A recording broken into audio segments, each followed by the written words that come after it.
You think all volcanoes explode, but some don't. Why? Some volcanoes explode with a loud burst, others slowly flow like thick liquid moving downhill. The difference begins inside with something called magma. Magma is melted rock under the ground. As magma rises, it carries gas with it. Gas means tiny invisible bubbles. Inside the volcano, those bubbles grow bigger and bigger. Imagine squeezing something through a tube. If it flows easily, it comes out smoothly. But if it gets stuck, pressure builds up. A volcano works the same way, but on a much bigger scale.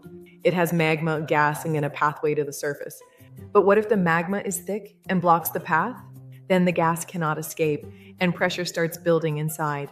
First, gas builds up, then pressure increases finally, and it bursts out. Trapped gas causes explosions.